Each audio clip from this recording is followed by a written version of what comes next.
और भाई क्या चल रहा है हितेश? कुछ नहीं यार।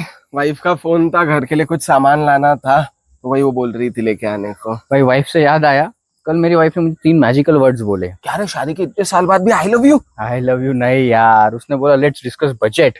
अब प्यार की दास्तानी होती है, अब बैलेंस शीट की कहानी होती है। अरे बाप रे, पहले अच्छा था यार, मम्मी घर संभालती थी, पापा पैसे कमाते थे। आजकल दोनों ही हस्बैंड वाइफ दोनों ही अर्न करते हैं, बट मंथ एंड पे दोनों की सेम कहानी है, पैसे खत्म हो गए। वही तो सही है। बट तुझे पता है double income is bliss if you manage it properly, नहीं तो क्या होएगा पता है? डबल धमाका। और डबल ड्रामा भी भाई। भाई भाई सही सही है। भाई अभी तो एक नई कहानी आई है मार्केट में। पहले लोग शादी के टाइम पे कुंडलियां मिलाते थे, अब सिविल स्कोर मिलाते हैं। हाँ भाई, रिसेंटली एक टाइम्स ऑफ इंडिया में आर्टिकल पढ़ रहा था, हाँ जहाँ शादी कैंसिल हो गई एक दिन पहले क्योंकि दूल्हे का सिविल स्कोर खराब था। भाई, ये तो वो बात हो गई, अब दूल्हे का सेहरा सुहाना नहीं चाहिए भाई, सिविल स्कोर सिविल स्कोर सुहाना सही चाहिए। सही बात है भाई। तुझे पता है अपने अपने पर्सनल चॉइसेस होते हैं शादी को लेके। हाँ भाई, सही बात तो सही है। हर एक के अपने लिमिटेशंस रहते हैं, कुछ एक्सपेक्टेशंस रहते हैं, कुछ लाइफस्टाइल्स रहती है, उसके हिसाब से लाइफ पार्टनर्स चूज हाँ करते हाँ, हैं। ये मैं बोल रहा था। हाँ। तो देर आर 3 प्रेफरेंस, कुछ लोग चूज करते हैं सेम प्रोफेशंस को, कुछ लोग चूज करते हैं अपोजिट प्रोफेशंस को, और कुछ चूज करते हैं हाउस वाइफ को।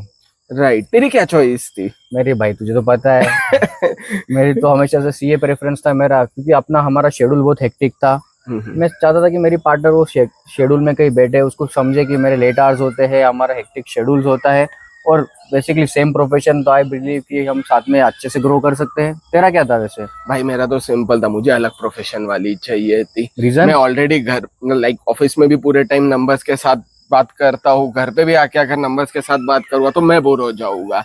मुझे डाइवर्सिटी चाहिए थी, मुझे कुछ अलग चाहिए था, कॉन्ट्रास्ट चाहिए था। बराबर। तो भाई इसके लिए मैंने तो भाई अलग चॉइस ली। तेरे को पता है तीसरा चॉइस जो हाउस वाइफ का होता है हाँ हाँ।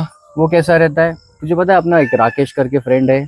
हाँ भाई, बट उसकी तो अभी तक शादी नहीं हुई है ना। भाई वो छोड़, शादी हुई है नहीं हुई, बट उसका जो चॉइस है, उसको वाइफ हाउस वाइफ क्यों चाहिए? क्योंकि उसके 3 रीजन है।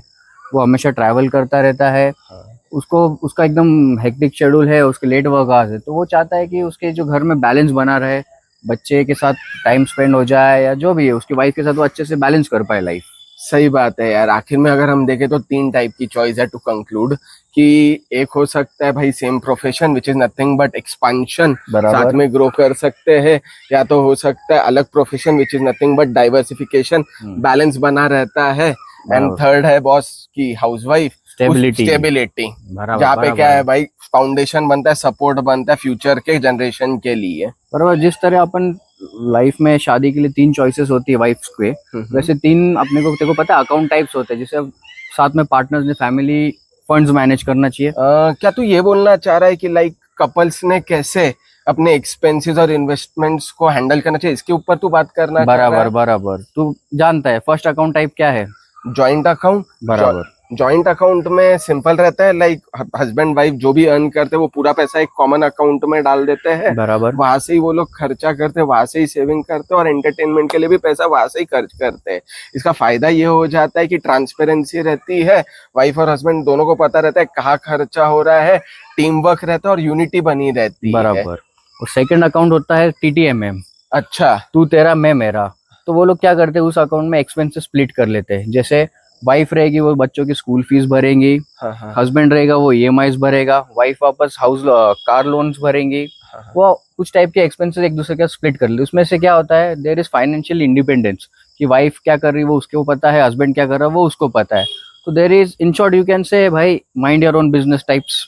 अच्छा, बट भाई इसमें मुझे सबसे बेस्ट जो लगता है ना, वो थर्ड मॉडल है, दैट इज हाइब्रिड मॉडल। अच्छा। जिसमें क्या हो जाता है कि हस्बैंड एंड वाइफ दोनों अपने इनकम का कुछ प्रपोर्शन एक जॉइंट अकाउंट में डालते हैं। बराबर। उससे क्या हो जाता है, उनके खुद के अकाउंट में भी कुछ पैसे पड़े रहते हैं, जो वो उनको जहाँ खर्च करने उधर खर्च कर सकते हैं, उस पर किसी का कंट्रोल नहीं। एंड जॉइंट अकाउंट में पैसे आने की वजह से जो घर के एक्सपेंसेस है या सेविंग्स है वो वहां से इन्वेस्ट होते हैं। तो वहां पे क्या हो जाता है, वापस जो पहले वाले अकाउंट का मेरा बेनिफिट था कि ट्रांसपेरेंसी रहता है और यूनिटी रहता है, वो भी वहां पे आ जाता है। और जो सेकंड वाला टाइप तूने एक्सप्लेन किया, उसका जो बेनिफिट है कि माइंड योर ओन बिजनेस या there is no restriction on spending, तो वो वहां पे कंट्रोल आ जाता है। बिकॉज हस्बैंड भी अपने जो इनकम उसने खुद के पास रखी उसमें से he can spend it wherever he want, and wife भी वो कर सकती है। सबसे इम्पोर्टेंट इसमें जॉइंट रिस्पॉन्सिबिलिटी शेयर्स होती है। एग्जैक्टली बराबर। तो बेसिकली 3 अकाउंट्स हम समझ गए आज। हाँ, 3 अकाउंट्स हम समझ गए। इससे हम लोग ये कंक्लूड कर सकते हैं कि अच्छे कपल्स वही है जो सिर्फ साथ में ट्रैवल रील्स ना बनाए, बट साथ में अपने फाइनेंस मैनेज करें। एग्जैक्टली। सो आप लोग भी आपके वाइफ्स को ये वीडियो जरूर शेयर करिएगा। और आपका कौन सा अकाउंट टाइप है, जॉइंट, सेपरेट या हाइब्रिड, डिसाइड करो।